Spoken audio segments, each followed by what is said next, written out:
Thanks a lot today for coming for my presentation, Tomb Raiders, the pilfering of critical data from the graves of decommissioned IoT technology. So we're going to take this a little farther, and we're not going to get into this crazy, what's the definition of IoT? So I want you to look at this. This is going to apply to embedded technology for the most part. So embedded technology that are used by consumers, used by medical, industrial, transportation, whatever the case may be, we're dealing with embedded technology. Technology that typically doesn't have a monitor on it or a keyboard, those type of things, and the potential risk and threats around that. So a little more information about me. I'm Deral H. I work at Rapid7. I have listed up here as a principal security researcher for IoT. I'm actually the manager of the research team for OT and IoT, but it's a very technical road. I do as much research as the guys that actually work with me or work for me. I've been in information technology for 30 years. I've been in the information security field for 20 years, and the last 5 years has been 100% focused on research on IoT, OT, and embedded-based technology. So we're going to talk about, a lot of this is going to dive into, what do we need to do with this tech? Because as the screen says, you're going to have to eventually deacquisition. Sooner or later, it's going to die, or it's going to be replaced with newer technology. And historically, we've been kind of trained eventually that when we deal with desktops, laptops, servers, we finally got to the point where we don't sell our hard drives on eBay anymore. We know from all the news stories and stuff out there that we don't do that. The problem is embedded technology can store quite a bit of data. Some of these embedded devices have multi-gig storage on them that can contain an infinite number of data. And some of the critical data we're specifically going to talk about today. So when we start thinking about deacquisition of the things, what technology in your environment or in your home would fall into this category? I think of it as network appliances, medical device technology, industrial devices. I also consider printers in this category, smart TVs, smart lighting, and this is just a small list. It goes on and on and on in this new automated world we live in. All of this technology is in our homes, in our hospitals, in our plants, in our manufacturing environments, our business environments. And we have to get rid of it sooner or later. And we need to start thinking about that now, because what I found out there is we're obviously not thinking about that. And we'll talk about those specifically. So then we get into, well, we have to deacquisition. How do we do it? There's so many different ways of doing this. Do we resell it? Now, that's a viable option. Sometimes companies want to regain some of the capital expenditures that go into some of this technology at home. Consumers do the same thing. They have devices, they're done with it. Hey, let's sell it on eBay. I may only get 10 cents on the dollar from what I paid for it, but that's better than nothing. Disposal services. There's a number of those out there, and as more and more states spin up required laws of disposing of electronic trash properly instead of just throwing it in a dump somewhere, you get disposal services that are available. And I think those are important, something critical to think about. Recycling. Recycling takes a number of different things. Hey, can we feed it through a grinder, which I like that idea, and recycle it for the metal, the plastic, the gold, the silver, whatever is in it. That's pretty good. We can donate it as another option. And that's kind of like the whole recycling thing. I've seen companies give their stuff away to recycle it for other companies to reuse, or other organizations or nonprofits to reuse. We also have to deal with the whole idea of leased equipment. So you go out there and you lease all this equipment. As an example, all your printers or whatever the tech may, you lease this technology. It comes into your environment. After so many impressions on the printer, it goes back out the door. Have you ever thought about what's going back out the door? So the picture in the middle there that actually shows all the printers, I couldn't find the one I originally took. So a number of years, I did a lot of research on multifunction printer attacks for PID testers, wrote a bunch of tools, did a bunch of presentations and stuff like that. And I was working on an exploit that I had developed on a Xerox multifunction printers where you could actually gain root level access to these things by sending a print job to them. And I needed to develop a Metasploit module, so it's kind of hard to really do that when you're trying to hack away at a printer and set in your office. People don't like that crap.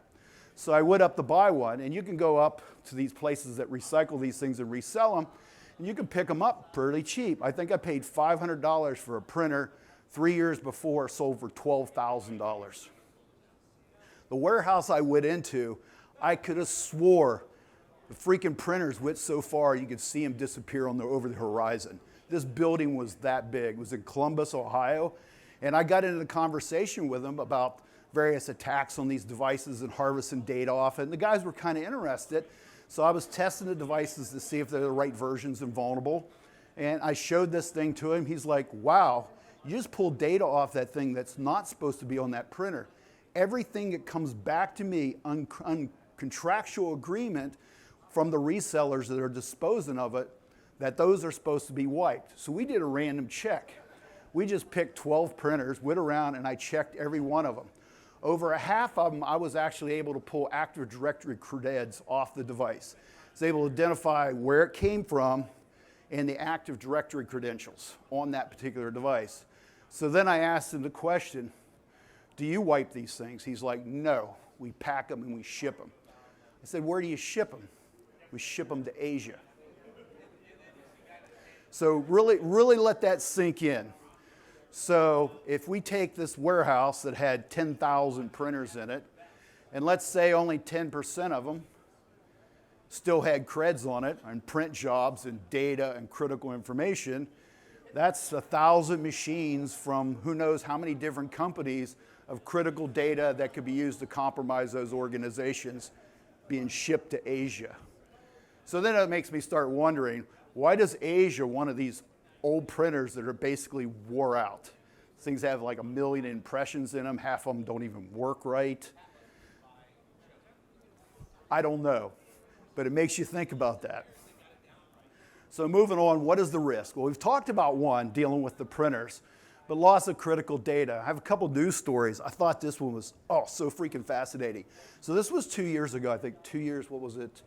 2020. 2 years ago, a news article came out, and it dealt with police body cams. So one of the cities, I don't remember where it was, decided they needed to upgrade their police body cams. They gathered them all up, bought new ones, sold them all on eBay.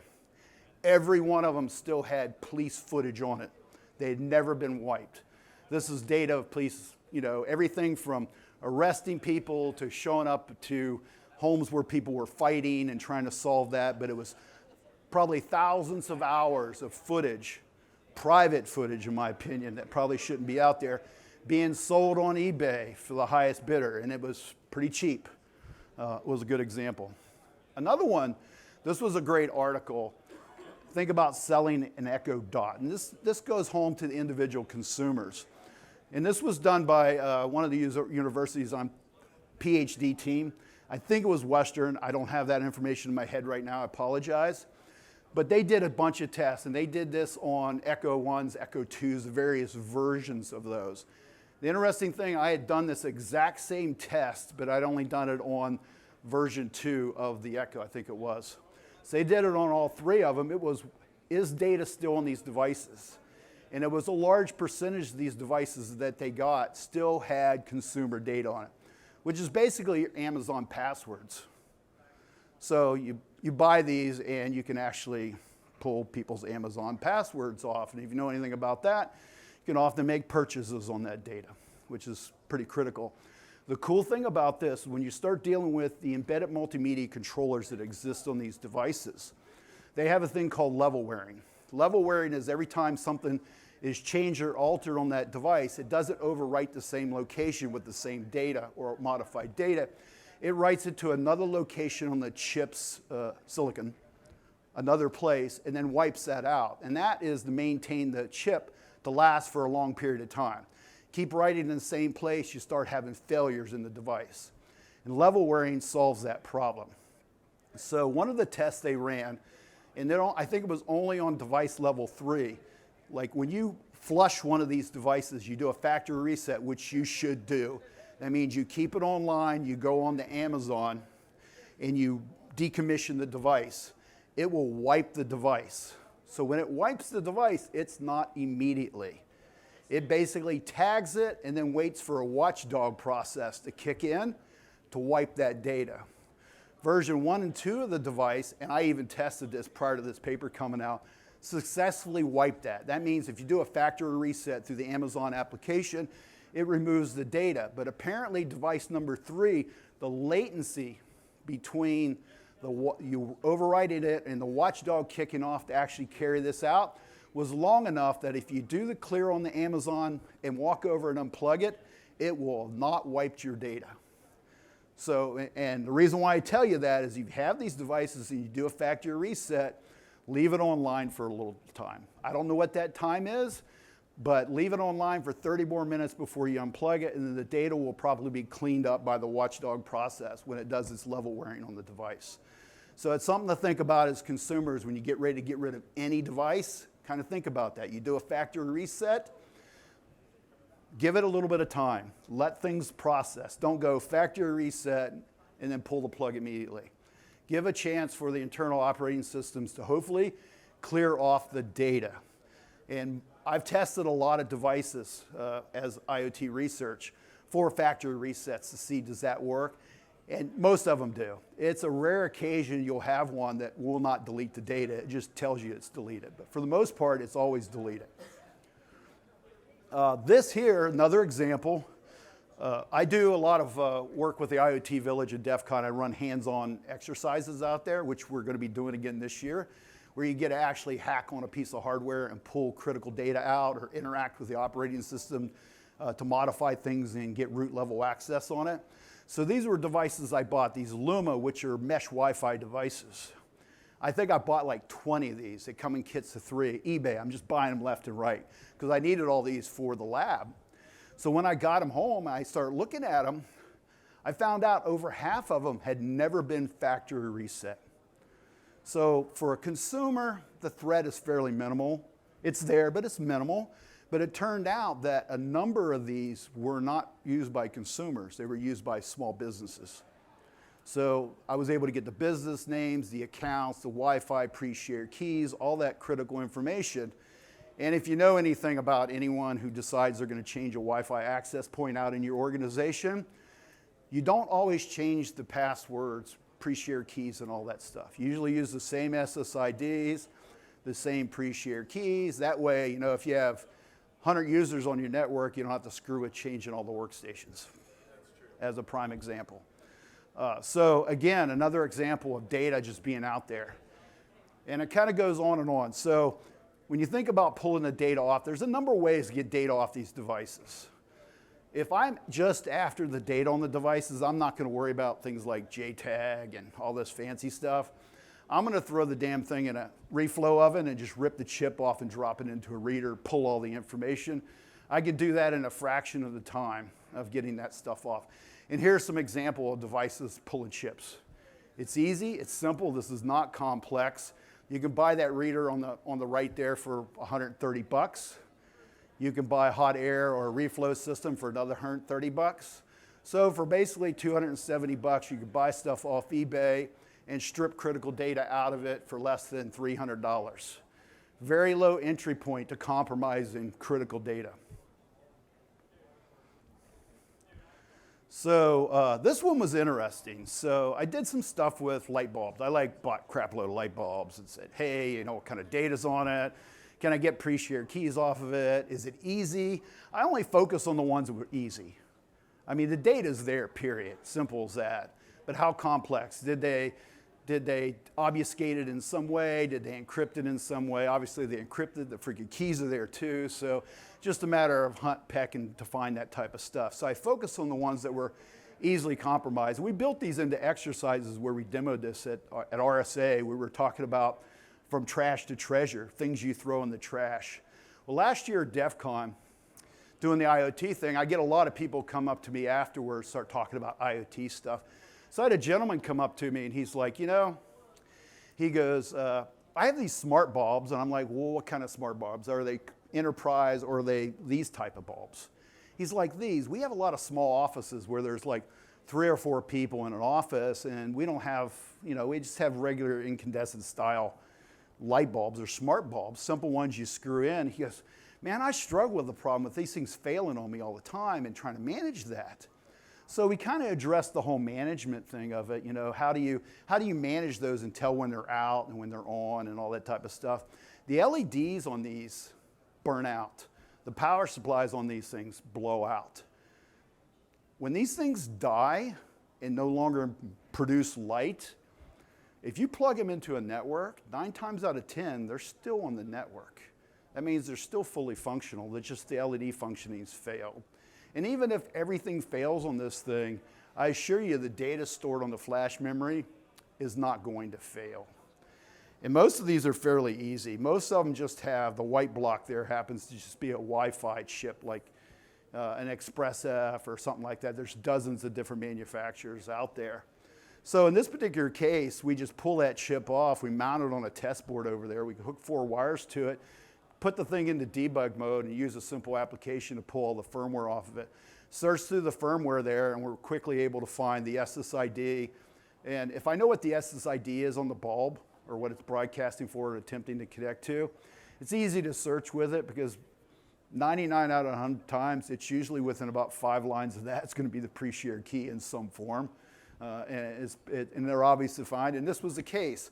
We find the pre-shared key, it happens to be the whole thing converted into hex. So we just run it through and convert it back, and we can see it right there. That's the pre-shared key on these particular devices. So I actually showed all this to him because I had this there. So I showed him how it all worked and how easy it was to get the data off. Oh, the poor guy about crapped his pants. He's like, man, I've been throwing those in the trash left and right. I don't know. I don't really get into dumpster diving, but hey, man, if you guys want to start dumpster diving behind that local business, you might be surprised what you find. Smart bulbs contain data, kind of interesting data, and this is so simple to actually interact with these SSID or these Wi-Fi chip devices. Manufacturers have all the data out there, and they often have short programming code that's available where you can actually interact with it to pull various data off the device and interact with the device in a number of different ways. Some of these are kind of interesting. So if you get these Wi-Fi chips, ExpressF, for example, and you'll find these in certain small end devices that will actually spin up their own access points. So if you think of a system that is kind of a closed system solution, for example, like an alarm system on your house where all the pieces communicate over Wi-Fi to each other, it often has its own Wi-Fi SSID structure that it connects back to in that environment. When you use the default on the ExpressFs, you can actually connect into the device and send an AT command to it and say, hey, what is your Wi-Fi pre-shared key? It'll give it to you in clear text as an example. So you don't even have to hack at it. Just ask it the right things and it'll tell you if it's used as an access point. Another simple, easy way to get data off of it. I did this one just recently. So Airlinks, it's an industrial wireless LAN access point. And I've bought a couple of these over the years just out of curiosity. But recently, I've been doing this particular presentation at a couple places in the last year. So I just recently went and bought one of these things, this Airlinks. They're old, which is what you do. You know, they're industrial access points. People use them for a while, and it's like, hey, things getting to be 6, 7, 8 years old, time to update it. Hey, let's make some money, sell it on eBay. Deral buys it on eBay. I bring the thing home and I fire it up. Look, it's still broadcasting its factory SSID. Probably not a good thing. I kind of fuzzed it out there a little bit, but you could probably find it with that much information. So the thing is, you can go to Wiggle.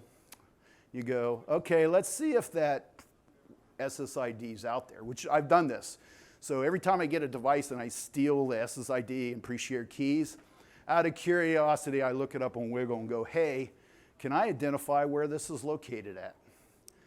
In this case, I was able to identify it and actually find the machine, the one that actually replaced it, because they used the same SSID on this device.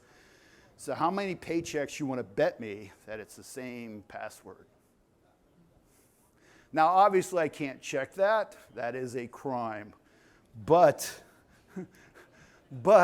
I can almost bet my life on it that it's that way. And I've done this test on a lot of technology that is commercial level, not consumer. Some that I can't talk about yet because it's still issues that have to be dealt with. Where I've done this and have been able to get the SSID and the pre-shared keys for upwards of 5 to 8 major organizations. That's scary. That means we're not decommissioning technology correctly because we forget these are no different than a hard drive. They may be smaller, they may not spin around and make noise, but I assure you they contain just as much critically dangerous data on those devices. Now, I don't encourage you to go out and do this and then try to use the data. Again, like I said, that is a crime. And it's all about security, not insecurity. Thus, why I'm speaking here. I'm hoping everyone will go home into your business, your organization, and have that discussion. What does this mean to your organization? What do we do with these devices? How do we handle these things? You know, do we have contractual agreements with companies that are we're licensing devices from, or are we just letting them take them away and sell them as scrap with all your data on it? Something to think about. So what next? How do we mitigate these issues? There's no perfect answer here because this is fairly new and it's an area very few organizations have really given much thought. So the first step's awareness. Here we are. We're all aware now. Daryl's buying our shit off eBay. But I'm the good guy, so you don't have to worry about that. So I say go back, have those conversations, develop plans. One of the biggest problems with embedded technologies in our businesses is there's literally no ownership. They're plug and play, you stick them in the environment, nobody pays any attention to them ever again. They're shadow devices. So if they come in as shadow devices, they're going to go out as shadow devices with your data. So start thinking about that. Start developing ownership within your organization on IoT and embedded-based technology. Who owns it? Who's responsible? Build a plan on deacquisition of technology so that you're sure that, hey, we're doing what's best for our organization. We know that we've done the factory reset and we're comfortable that it's been wiped. Or we've contracted somebody else to do that. Or we feed the thing into a giant metal shredder and shred it into dust. Actually, nothing leaves my lab with other than stuff that I give to coworkers to do hacking on and stuff like that. Nothing will go out in disposable electronic trash out of my house with an actual flash memory chip on it. I literally remove them all and usually smash them or crush them. Now, most of us as consumers, that's kind of ridiculous to expect that, and I don't. Because you end up wasting half a day, probably cut your fingers off trying to open some of these boxes sometimes. And then you have to figure out which is the memory chip and how the hell do I get it off the board to smash it, or what do I do? And then if you ain't wearing safety glasses, oh gosh, I can only imagine the damage you could do to yourself. So I don't recommend that, but that doesn't mean as a commercial organization, a business, you can't come up with a solution that ensures the data is not going out. And it'll build a plan for execution. How are we going to execute that? And make sure that moving forward problem actually gets solved. So the planning and execution, again, reiterate, governance. Create policies and ownership of this technology. Build that ownership as it enters the door. Don't wait until you have to get rid of it because on another subject, I've been doing embedded devices for quite a few years. I was a pen tester for almost a decade. Guess what my area of expertise was? Attacking all of your embedded devices on your network to harvest data or use those devices to carry out attacks as red team operations. So your security operations centers running around in circles wondering why that Xerox printer just carried out an attack against your Active Directory, and you don't know where it's coming from. You think it's the printer. So ownership of that technology as it's coming in the door will also help with decommissioning of the technology, ensuring that you don't have any problems. So how would those processes look like? Like I mentioned before, wipe the device. Can we wipe it? Can we clean it? Are we confident that it's been cleaned? Hey, if you're an organization and you have like 10,000 embedded devices spread all over the place and you want to know whether the factory reset worked or not, contact a company that does IoT testing and say, hey, pull this, see if the factory reset's actually working. At least confirm it. I can't expect that to cost you much money. It's going to take a few hours worth of work for anyone that knows what they're doing to be able to validate whether a factory reset actually removed the data or not. Destruction, feed it into a shredder, set it on fire, I don't know. Get rid of it, make it go away. And when it goes away in pieces and dust. Never assume that if you smash it with a hammer, that you successfully smash the flash memory chip. If that chip is physically intact in any way, shape, or form, the data can be pulled off it fairly easy. Change accounts and passwords.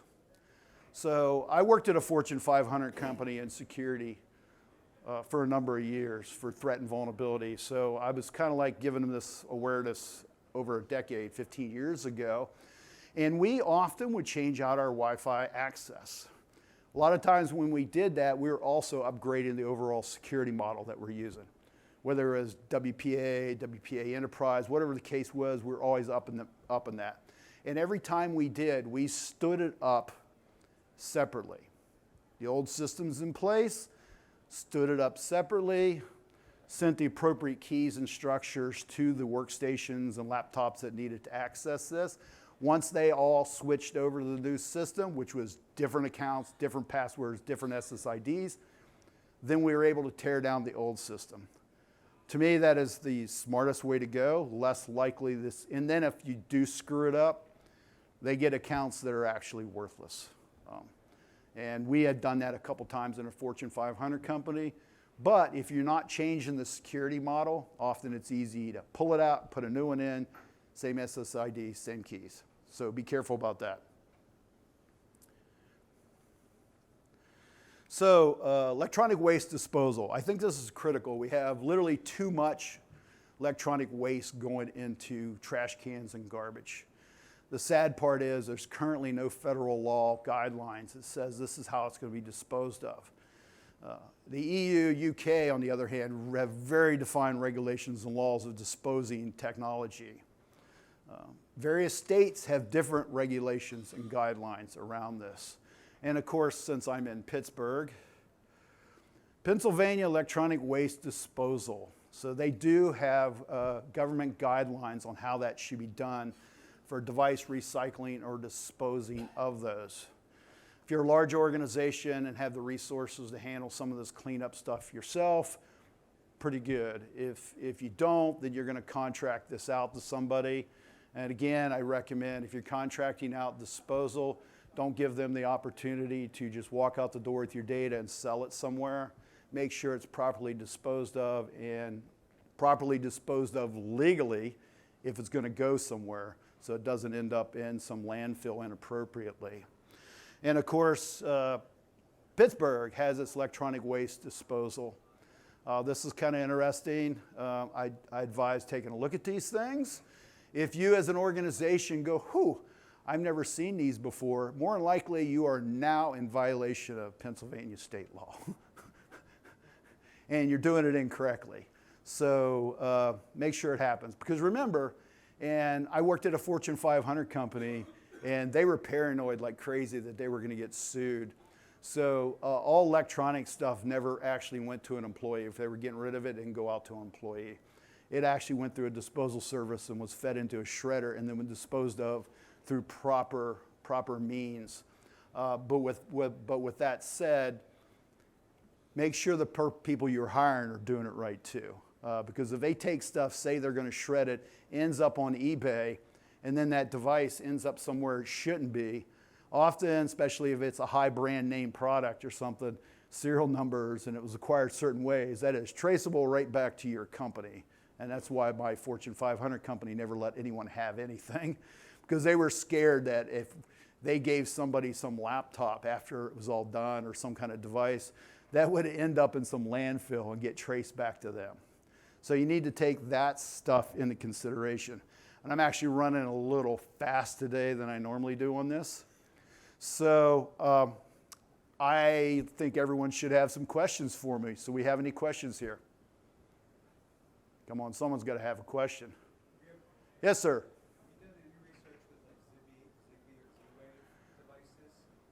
It's been a while. I played around with Zigbee and some Z-Wave stuff like 3 years ago. Unfortunately, when you get into certain aspects of commercial stuff, you see that. So you start seeing variations that or back then when I was playing around, I was seeing a lot of that stuff show up or variations of that protocol in electronic meters and stuff like that. I see a lot more of that being tilted over to cellular-based communication for backhaul and stuff like that. It's an interesting field. We do run assessment work for companies. Our pen test teams do that for IoT type stuff. And every once in a while, we'll get somebody comes in and has a Zigbee or Z-Wave device.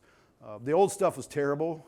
At least they've improved a lot of the security with the Zigbee. The old Zigbee, like the consumer grade Zigbee, and I'm sure they've fixed it now. I haven't looked at it, but back in years past, when you keyed it up, it would actually use the same encryption key and then never change it. So all you would have to do is get the encryption key, which I think was published on the internet for that encryption. So at that point, game over. None of your Zigbee stuff was secure. But as they get into more outside the consumer grade Zigbee and you get into the different protocols, they have different key rotations capabilities and stuff like that. So it's much better from that standpoint. But no different. If you're disposing of a device that's still configured, somebody wants to pull that data off there, it could be critical. And now I have not tried that. Wi-Fi stuff's so prevalent and so easy to get data off of it. But like any of that type of stuff, whether it's Bluetooth, any type of wireless communication, if you don't factory reset, remove your keys, remove various things, it's going to go out the door containing that data, and that should be considered also. Yes, ma'am. Medical devices. I don't want to go into a whole lot of medical devices because, yeah, there's issues. Okay. So I actually have a research report on that coming out later this year on medical-based technology and this subject matter, which I think people will find quite interesting. And I know my insulin pump has been hacked into, which I find hysterical that someone would want to hack.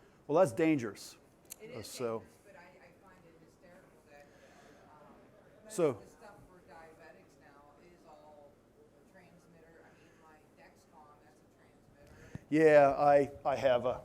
Yeah.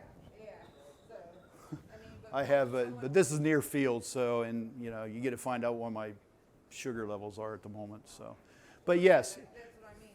Like, I But- don't understand the logic or theory behind hacking into CGM or. Okay, so I know a friend of mine, Jay Radcliffe. A number of people here may know him. He's done a lot of security research on medical devices. And it was about 5 years ago. He released a whole research on an actual insulin pump where he was actually able to decode all the communications, and it had the ability to actually change that data and cause an insulin pump to. Yeah, wasn't that the guy that actually worked at? Yeah, he worked at Rapid7 when he released that paper, but it was work he had done before he came over. He just hadn't gotten around to releasing it, and literally you could kill somebody with that. So, the logic for doing it is to improve security. So think about it when you deal with these type. I get that logic, Yeah. but I don't get the logic of why a hacker would want to hack into an insulin pump. To kill somebody. Really? Yeah. If I know, no, maybe not random. I mean, think about it. If you remember back, the vice president under Bush, Cheney, yeah, he had a pacemaker. And if you remember, they came out with a bunch of stuff on the pacemakers, and they went in and modified his pacemaker specifically. So think about it. You have someone in a position of authority a government leader in some fashion that happens to be a diabetic, and I assure you there's probably plenty of them out there, you could kill them, which is scary, Randomly killing people, we already have enough of that. So, but to be able to kill people with this, it's a little more complex, and you have to think it through much more as an attack vector to be able to do that, to cost somebody their life. I would expect, a nation state, as an example, would really want to be able to do that against another leader of another country or one of his political opponents or something like that. There could be people wanting to do that in some of these countries. So I think it's a real threat. So it's a good thing we have researchers. I'm a big fan of researchers working with medical companies to identify and solve these issues. I think that's pretty good. So, any other questions? Yes, sir.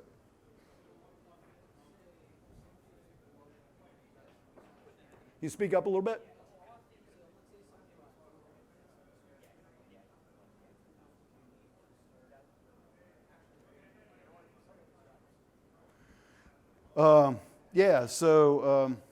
There's a number of chip readers out there.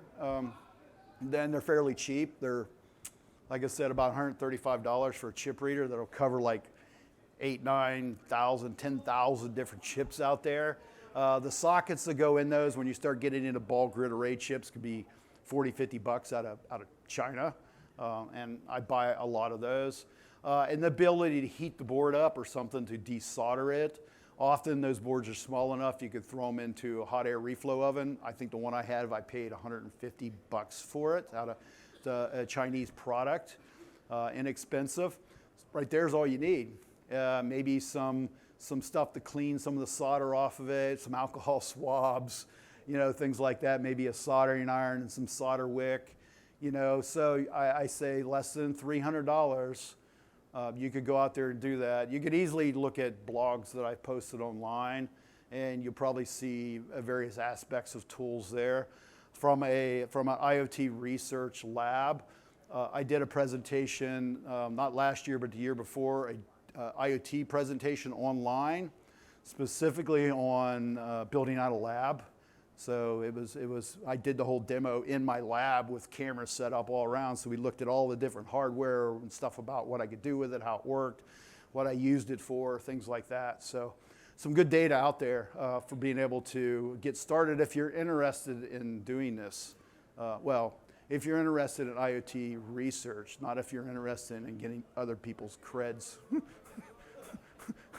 I don't encourage that. Any other questions? Yes, sir. What's your success like working with these vendors when you point out these issues to them? Are they receptive, want to do something? Yes, most of the time they are.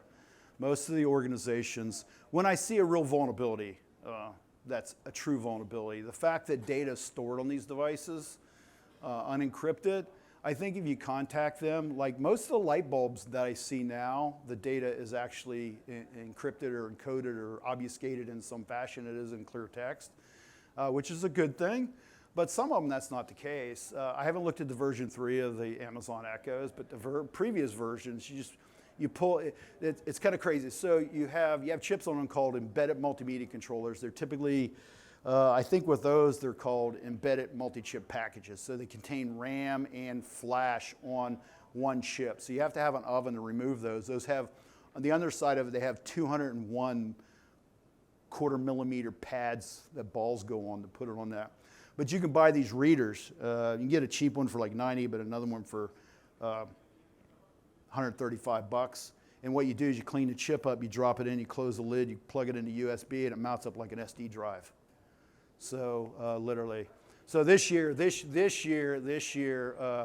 as a pump for IoT Village at DEF CON, our hands-on exercise this year, we're actually looking at cable modems, where we've actually wired in a SD card breakout board to an embedded multi-chip or embedded multimedia controller chip. So you can just plug the actual cable modem into your SD card slot and actually mount all of the flash memory up just like a hard drive. And from there, pull data, alter it, put it back on to gain root level access. That's what the demo is going to be. So, It's just, to me, like you're putting the dangerous bits in the hands of people that generally, this room might go do something about it. These are consumer grade things, and we're kind of like giving people the gun with no instructions, and they're going to end up hurting themselves. I don't think they'll hurt themselves. I mean, I encourage people to go out and learn how embedded technology works. That's how we get better at securing things, is people to have an interest and learn how to do it. And, before I was doing this as my full-time job, I was doing this research and speaking at conferences and publishing research 15, almost 20 years ago. I started doing this on my own.